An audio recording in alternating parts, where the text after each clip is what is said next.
In the shop today is a 2019 WRX and it's due for its 12K service. That includes an oil change, a tire rotation, and a pollen filter. So in today's episode of Tool Demos, I'll bring you along to show you what that looks like so that you can take care of your Subi yourself. Let's get started. Before I get my hands dirty, I'm going to do the interior work of the car first. So let's start with the cabin air filter, which is located behind the glove box. Let's check it out. We'll just open up the glove box, and this soft open strut is going to have to be removed first. It just pulls off this way. And now we can go inside and pull this half of the glove box out. There's a tab here that will release, and keeping downward pressure on the box will release this other tab. Like that. Now you can see the access panel to the filter. It's got an upper and lower pinch, and it pulls straight out. This is the new filter from Subaru. There's the part number there if you're looking for that. This is a new part number for 2019 and up. 2018 and below have a different style filter.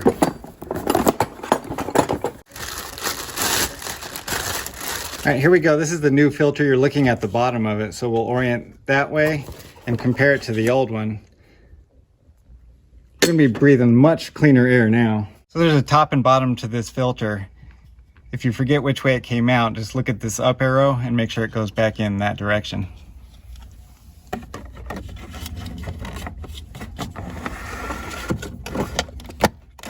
When it clicks, it's in. This is the bottom of the glove box. The hinges are just open, so we can push that back onto the tabs where it goes.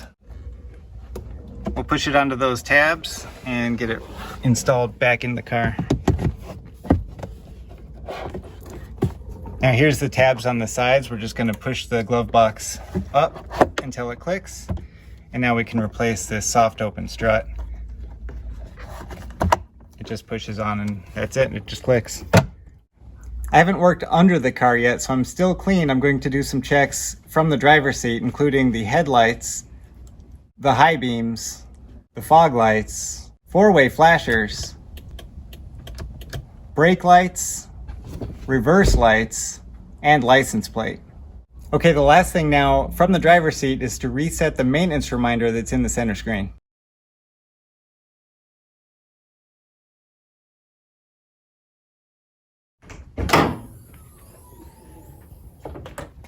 First thing I'm going to do is go over here to check the oil. I want to make sure that this engine is running right and not leaking anything. So whenever you do a service, it's best to check the oil, look at the color of it, look at the level, and we can see what the engine is doing. When we drain the oil, it's easier to drain it when the engine can get some air in there. So we'll remove the filler cap, and I'll just put it right there. And now I'm going to unscrew the oil filter and let this all drain down into the oil pan so we can get a complete drain. All right, we got a new filter from Subaru, and they were kind enough to tape to the box. This is the gasket for the drain plug, so we're going to replace that drain plug gasket so we don't have any leaks. I'm going to clean up that goop that's inside there to keep the engine as clean as we can keep it. That looks pretty good. Now, I'm not going to add any lubricant to this oil ring on the filter.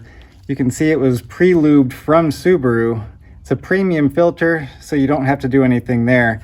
And that means when we spin it on, we'll get the right torque and not over tighten it, and we'll have a good seal. All right, we've got that fill cap off, and air can go into the engine through here, so it'll drain much easier. Let's go underneath and find that drain plug.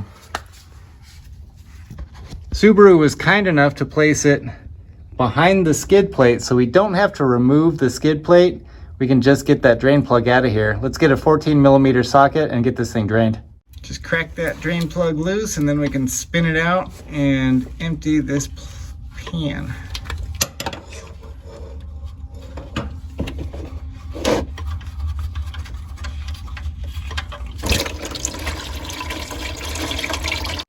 All right, while the oil's draining, I'm gonna worry about the tires now. We're gonna do a rotation, but before I take these off, I'm gonna inspect the wheel bearings by shaking the tire from the top and from different locations here.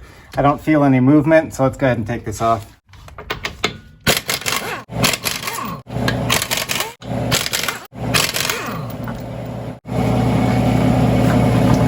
This is the tire from the front driver's side. It's just going to come back to the rear, and then I'm going to cross this rear over to the front passenger side.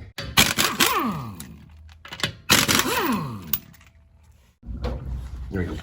I've got an assistant today. Life is good in the shop, so we're mounting this tire here. Get the wheel nuts on there. I'll just kind of sit back and watch. Put it on, and then when you pull the trigger, pull it all the way down, let it spin fast, and then let go. There you go, that's how it's done. Boom. Perfect.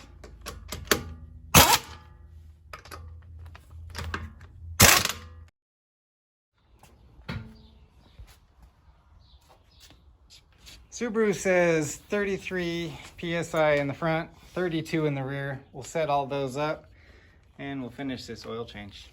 All right, here's the new crush washer from Subaru. We'll go ahead and put that on. That'll make sure we don't have any leaks underneath the car. All right, the tires are all rotated. While we were doing that, that oil pan finished draining. Let's go ahead and put that drain plug back in.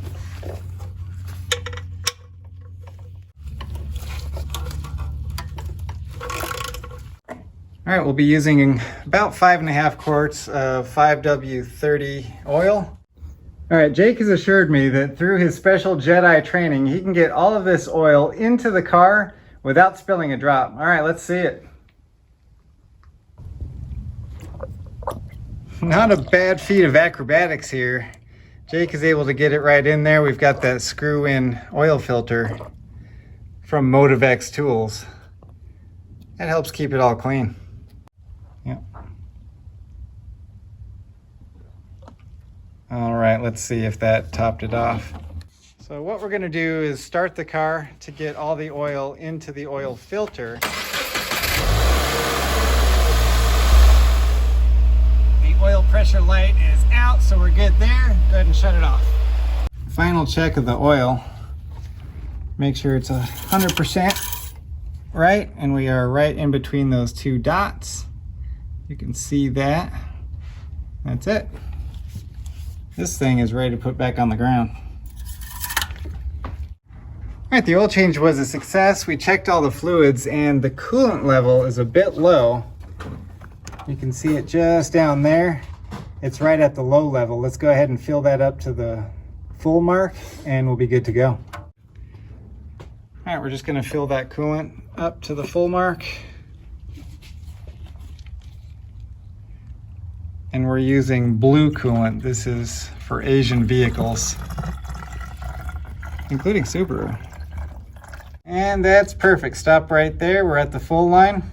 We're good to go. All right, we're gonna use this 1/2-inch split beam torque wrench to torque the wheel nuts to 88.5 foot-pounds.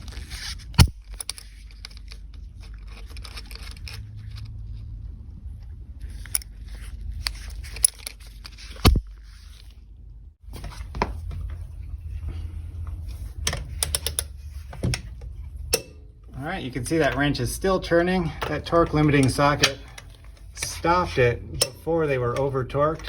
So now we have just the right amount of torque and they're going to be even.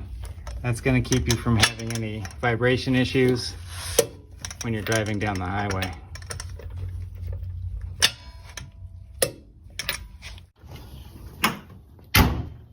So that didn't take very long, and it's always satisfying when you do the work yourself. The best part is I get to take this car out on a test drive. So until next time, thanks for watching.